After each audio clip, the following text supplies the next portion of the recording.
These pop culture vamps put the fang in fangtastic. Welcome to watchmojo.com, and today we're counting down our picks for the top 10 vampires from movies and TV. Welcome to slavery.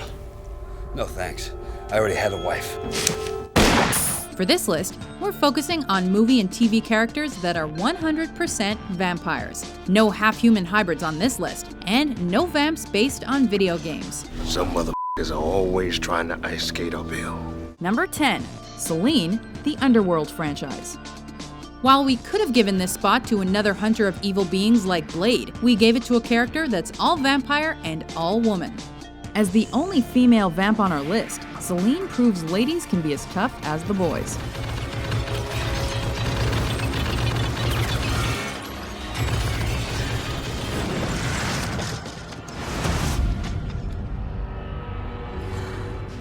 She's the stuff of fantasies and nightmares as a death dealer and soldier in the underworld war between vampires and lycans. Werewolves.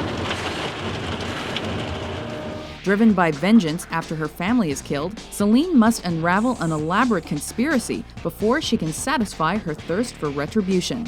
And along the way, she kicks plenty of ass.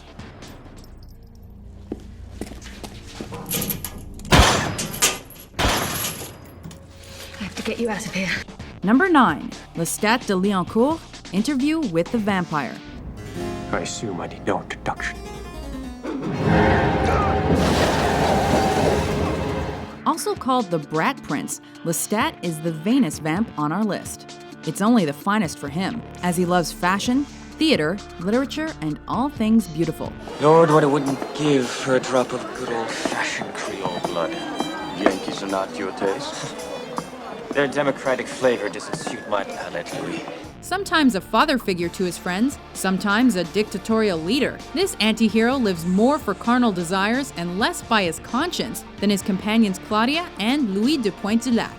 Claudia, what have we told you? Never in the house. Give me some. But if he's learned anything in his eternal life, it's how to come back from a loss. I feel better already. Number 8, Barnabas Collins, Dark Shadows. Not an original cast member of the show, this vampire came to town to boost the ratings of this gothic soap.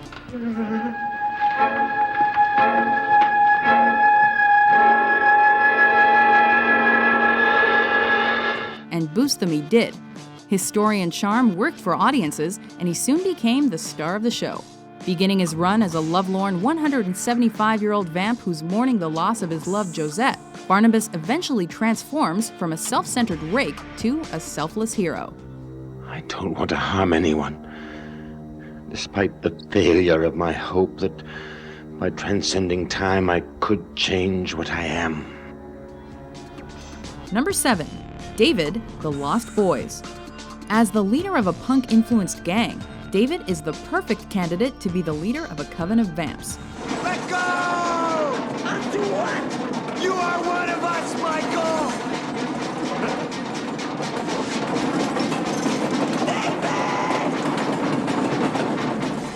When brothers Sam and Michael come to town, they meet the charismatic vampire, who soon tricks Michael into becoming a member of his undead clan. It's time to join the club.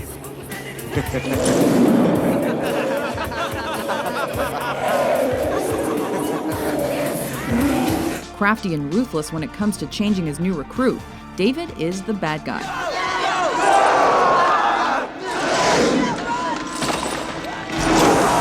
But he's also kind of cool too, with his leather jacket and white blonde hair. You don't have to beat me, Michael. You just have to try and keep up.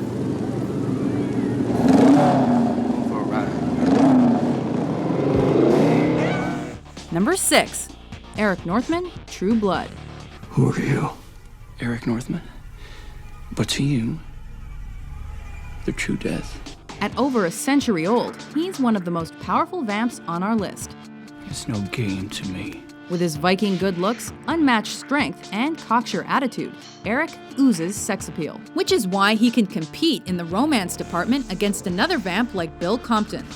And you are Ron, my sea goddess? There's big gators in there, you crazy Viking. Get on out and let's go home before one of them chomps off your you-know-what. At the beginning of the series, Eric's the sheriff of Area 5 in Louisiana, with his headquarters located in the local fetish club, Fangtasia. Are you quite attached to your friend? She is mine. Yes, I am his. Well, what a pity. For me. But eventually, we get to see a softer side of Eric as he falls for Sookie and loses his memory. This isn't like you. Yes, it is. No, it's not. The real Eric. I am real. Number 5, Spike, Buffy the Vampire Slayer, and Angel. Home sweet home. A blast from the past of fellow vampire and Buffy love interest Angel. This blonde baddie was purely evil and hated by the Slayer and the rest of the Scooby Gang when he came to Sunnydale. Nice work, love. Who are you? You'll find out on Saturday. Happens on Saturday. I kill you. But after getting a chip implanted in his mind that stops him from killing, Spike enters a dysfunctional relationship with Buffy, and we get to see him play a range of emotions. No, you don't. So thanks for saying it. But we still think he's the only vamp who's just as good when he's bad. You played the bloodlust kind of cool. I hate being obvious. All fangy and takes the mystery out.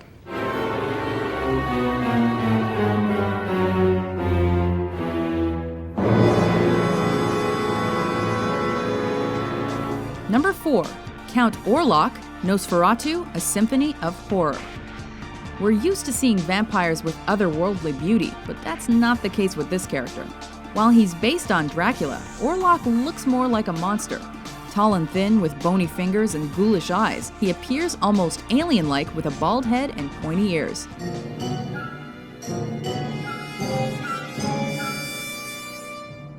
Though he lives apart from the townspeople because of his bloodlust, we get to see his creepiness in action once skeptic Thomas Hutter knocks at his door.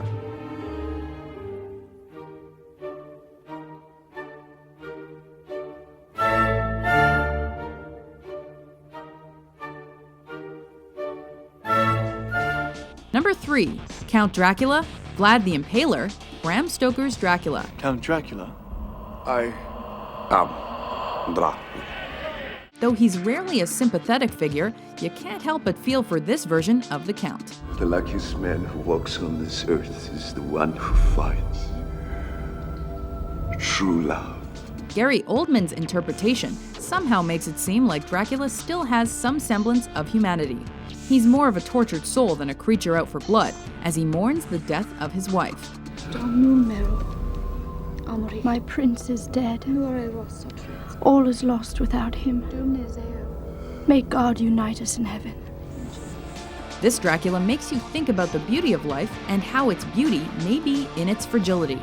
But there's also the bloodsucking.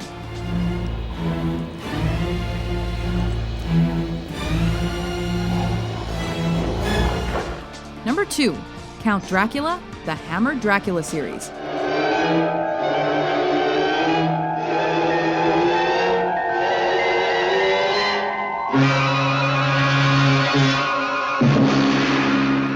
Christopher Lee's version of the famous Count Dracula is one of the most horrifying to date.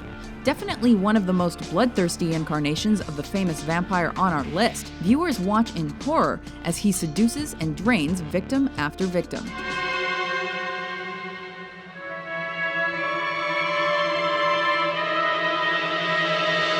Obviously way past any feelings of humanity he may have once felt, Lee's Dracula has no apologies for his behavior. His ferocious portrayal was so mesmerizing, however, it produced a slew of sequels.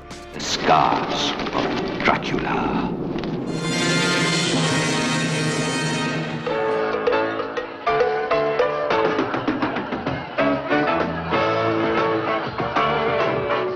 Before we unveil our number 1 pick, here are a few honorable mentions.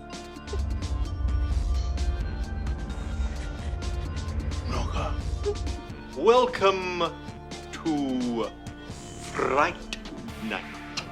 Are you gonna smash my skull and breathe my blood mist? Don't suck our blood. Calm down, weenies. I'm not gonna do that. Greetings, it is I, the Count. They call me the Count because I love to count things. In fact, I am looking for some things to count right now. I do feel we'll be such good friends. We already are. How beautiful you are. Now you're just teasing me, like Carl always does. And we have one dishonorable mention as well. This is what I am. Number 1, Count Dracula, Dracula. We had to give this spot to the original Transylvanian Count. Bela Lugosi's performance set the gold standard for vampire behavior, and every vamp since has been a pale imitation. I am Dracula. Mysterious and seductive, he draws victims in with his cultured manner and polite behavior. I didn't know, but that you might be hungry. But he wins them over with his over-exaggerated accent, murderous eyes, and powers of hypnosis.